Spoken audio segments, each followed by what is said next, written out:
It's not unusual to find old swords in a pawn shop. Some, of course, are nicer than others, but what caught Chip Harrington's eye is that this one used to belong to a naval officer. Okay, so how much do you want for this beauty? I don't know, I was thinking maybe $200. Let me call up someone who actually knows what they're talking about. There are moments inside a pawn shop that feel routine. A customer walks through the door carrying an old watch, a dusty painting, or a forgotten family heirloom. Most of those stories end the same way, with an appraisal, a negotiation, and another item quietly changing hands. Then there are the moments that don't. One afternoon in Las Vegas, a man placed a weathered case onto the counter at the gold and silver pawn shop. He wasn't nervous. He wasn't trying to impress anyone. He simply rested the case in front of Rick Harrison, opened the latches with remarkable care, and revealed a short iron sword that looked almost ordinary. Its surface was scarred by centuries. The handle showed the unmistakable marks of age. There were no glittering jewels, no gold decorations, nothing that announced unimaginable wealth. And yet, within minutes, that sword would be connected to a number so astonishing that even Rick Harrison, a man who had spent decades evaluating priceless artifacts, would find himself confronting a question no pawnbroker ever expects to hear. What happens when an object is worth so much that buying it could destroy everything you've built? Because this isn't really a story about a sword. It's a story about history, belief, and the impossible burden of proving that something extraordinary is exactly what it claims to be. Sometimes the rarest objects aren't valuable because they're made of gold. They're valuable because history almost erased them. The Roman Empire ruled vast territories for nearly 5 centuries, stretching from Britain to North Africa and from Spain to the Middle East. It left behind roads, aqueducts, temples, and monuments that still stand today. But the objects that experienced the empire's most violent moments rarely survived. Every day, Roman soldiers marched with weapons that eventually rusted away. Gladiators entered crowded arenas carrying blades that decided whether they would leave alive or become another forgotten name beneath the sand. Most of those weapons disappeared forever. Iron was too valuable to waste. Broken blades were melted down. Damaged weapons were reforged. Others vanished beneath collapsing cities, buried battlefields, or centuries of changing civilizations. Modern archaeologists estimate that tens of thousands of gladiatorial contests took place throughout the Roman Empire. Every contest required weapons built for combat, not ceremony. Yet only a tiny number of authenticated gladiatorial swords have survived into the modern world. That reality alone makes every genuine discovery extraordinary. And that's exactly why the man sitting across from Rick Harrison believed his family possessed something unlike anything else on Earth.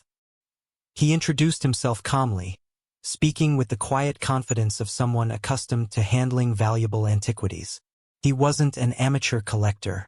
According to the documents he carried, he had spent decades working within Europe's private antiquities market, particularly in Switzerland, where some of the world's most significant historical collections quietly change hands. Unlike many sellers who arrive hoping for a miracle, this man appeared to know precisely what he owned. The sword had not been transported inside a backpack or wrapped in an old towel. It rested inside a climate-controlled protective case lined with acid-free material, the same kind of preservation methods used by museums to prevent irreversible damage to fragile artifacts. Even before anyone examined the blade, its presentation suggested that this wasn't ordinary property. It was treated almost like a living piece of history. Rick Harrison has built an entire career around reading people as much as reading objects. Sometimes an item's condition tells the story. Other times, the seller does. Years of experience have taught him that confidence can mean authenticity, or it can mean someone has rehearsed an incredible lie. Either way, extraordinary claims require extraordinary proof. So Rick began asking the same questions he always asks. Where did it come from? How long has your family owned it? Do you have documentation? The seller answered without hesitation. According to the paperwork inside his carefully organized folder, the sword had entered his family's possession after an estate auction held in Naples during the early 1960s. Ownership records, photographs, restoration notes, and previous evaluations had all been assembled into a remarkably complete-looking archive. On the surface, everything appeared organized, professional, convincing. But appearances have a way of hiding the most important questions. Because history isn't simply about age. It's about evidence. Anyone can own something old. Proving exactly where it came from is an entirely different challenge. The seller understood that better than anyone. Before walking into the gold and silver pawn shop, he hadn't gone there first. In fact, the pawn shop was almost his last option. Over the previous year, he had reportedly approached several prestigious institutions and internationally recognized auction houses that regularly handle multimillion-dollar historical artifacts. The responses weren't what he expected. No one openly dismissed the sword as fake. No one laughed at him.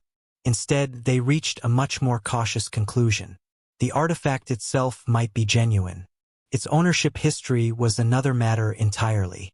That distinction would eventually become the single most important issue surrounding the blade. But none of that had been discussed yet, because Rick Harrison had just reached the question every negotiation eventually arrives at. How much are you asking? For a brief second, the room became unusually quiet. The seller didn't negotiate with himself. He didn't begin with a high figure expecting to settle lower. Instead, he stated one number with complete certainty. $2 billion. Not 2 million. Not 20 million. $2 billion.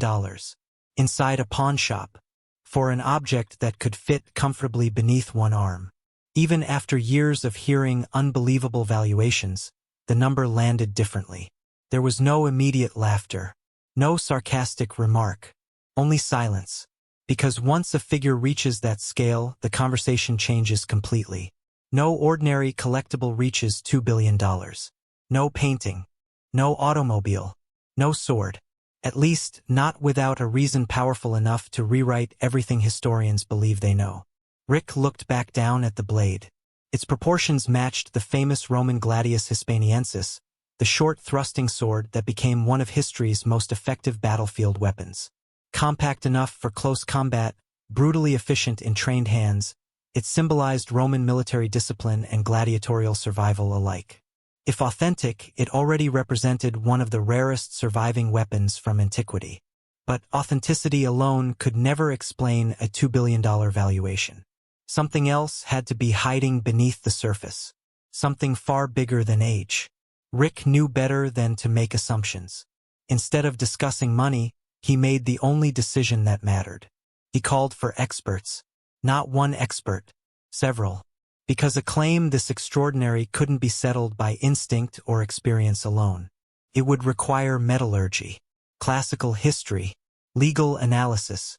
Every layer of the sword story would have to survive independent examination before anyone could even begin discussing its value. Over the next several days, specialists would analyze the blade from entirely different perspectives. One would study the metal itself. Another would examine ancient workshop markings invisible to the naked eye.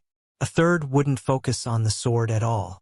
She would focus on a single folder of paperwork. And surprisingly, those papers would become far more dangerous than the weapon itself. Rick Harrison had seen thousands of extraordinary objects during his career, but experience had taught him one lesson above all others. History can be convincing, but evidence must be undeniable. A remarkable story means very little if the facts can't survive scrutiny. Within hours, arrangements were made for independent specialists to examine the sword. Each expert came from a different discipline, and each would answer a completely different question. Together, their findings would determine whether this mysterious blade deserved to be remembered as one of history's greatest discoveries, or simply another fascinating legend. The first examination focused on the object itself. Centuries leave fingerprints that are almost impossible to erase. Iron changes slowly over time. Tiny imperfections develop inside the metal. Impurities settle into unique patterns, and corrosion creates microscopic structures that modern manufacturing simply cannot imitate perfectly. The specialist handled the blade carefully, documenting every visible feature before beginning a detailed material analysis. At first glance, nothing appeared unusual. The sword's proportions matched those of a Roman gladius. Its short, balanced design reflected practicality rather than decoration. Every curve suggested that it had once been built for close combat instead of display. As testing continued, something remarkable emerged. The internal characteristics of the iron were consistent with ancient smelting techniques used during the height of the Roman Empire. The distribution of carbon, the naturally occurring slag inclusions, and the aging patterns all pointed toward an object that was genuinely ancient rather than artificially aged. No single test could prove authenticity beyond all doubt.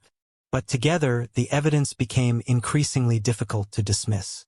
If someone had forged this sword, they had done so with a level of precision almost unheard of in the world of historical reproductions. That possibility seemed increasingly unlikely. The second expert approached the artifact from an entirely different perspective. Instead of studying the metal, attention turned to the sword's markings. Time had almost erased them. Near the tang, the section hidden beneath the handle, faint impressions could still be seen under magnification. They weren't decorative engravings meant to impress spectators. They appeared to be practical markings left during production. Ancient Roman workshops often identified their work using subtle stamps or symbols. These acted almost like signatures, helping officials track where military equipment had been manufactured. After comparing the markings with documented Roman examples, the historian reached a cautious conclusion. The symbols closely resembled those associated with imperial workshops operating in southern Italy during the 2nd century. If correct, the sword wasn't simply Roman. It may have originated from one of the empire's official manufacturing centers, where weapons were produced for soldiers, officers, and possibly even gladiatorial schools. That possibility dramatically increased its historical significance. Yet even as confidence in the artifact itself continued to grow, another question remained unanswered. Who had owned it? History often values ownership as much as age. An ordinary watch becomes priceless if it belonged to a president. A handwritten letter gains enormous importance if it came from a famous scientist. The same principle applies to ancient artifacts. A genuine Roman sword is extraordinary. A Roman sword connected to one of history's most recognizable figures enters an entirely different category. The seller believed exactly that. According to a privately commissioned report included with the documentation, faint symbols near the base of the blade might represent a personal ownership mark connected to Emperor Commodus. Few Roman rulers remain as controversial. He inherited one of the greatest empires in history but gradually became known for increasingly unpredictable decisions. Ancient writers described him as a ruler fascinated by public spectacle, someone determined to present himself as both emperor and warrior. Whether every ancient account is completely accurate remains a subject of debate among historians. What is beyond dispute is that Commodus deliberately associated himself with gladiatorial imagery unlike any emperor before him. That single historical fact transformed the conversation. If the sword truly had belonged to Commodus, it would represent an artifact of extraordinary importance, not merely because of its age, but because of its direct connection to one of Rome's most famous rulers. Suddenly, the staggering asking price became easier to understand. Not necessarily reasonable, but understandable. Collectors rarely pay record-breaking prices for metal alone. They pay for stories that cannot be repeated. Still, extraordinary claims require extraordinary proof. And this claim remained far from settled. Several historians urged caution. Ancient ownership marks are notoriously difficult to interpret. Centuries of corrosion can alter small details. Similar symbols may carry completely different meanings depending on context. One expert summarized the situation perfectly. The sword may be genuine. The connection may be possible. But possibility is not proof. Those words changed the atmosphere inside the shop. Until now, every new discovery had strengthened the sword's reputation. Now uncertainty returned. The blade itself appeared authentic. Its historical origin seemed increasingly convincing. Its connection to Commodus remained fascinating but unresolved. For Rick Harrison, uncertainty represents risk. Collectors can accept uncertainty. Museums sometimes embrace it. Pawnbrokers cannot. Every purchase must survive future questions, future investigations, and future discoveries. Buying history means accepting responsibility for its past. And there was still one part of the story nobody had examined closely enough. The paperwork. While scientists studied iron and historians studied Roman manufacturing, another specialist quietly organized every document the seller had provided. Auction records, ownership transfers, estate documents, shipping information, letters, receipts. At first glance, everything looked complete. But experienced investigators know that historical documents rarely reveal their secrets immediately. Sometimes the smallest inconsistency changes everything. A missing signature, an incorrect date, a company name that doesn't belong. One overlooked detail can collapse decades of assumed history. As page after page was reviewed, the room remained almost silent. Nobody noticed the attorney stop taking notes. Nobody noticed her reading the same paragraph twice. But when she finally looked up, her expression had changed completely. The sword itself might survive every scientific examination. This paperwork was about to face a far more difficult test. And what she discovered would force everyone, including Rick Harrison, to ask a question no amount of historical significance could answer. What happens when an object can be proven ancient, but its legal ownership cannot?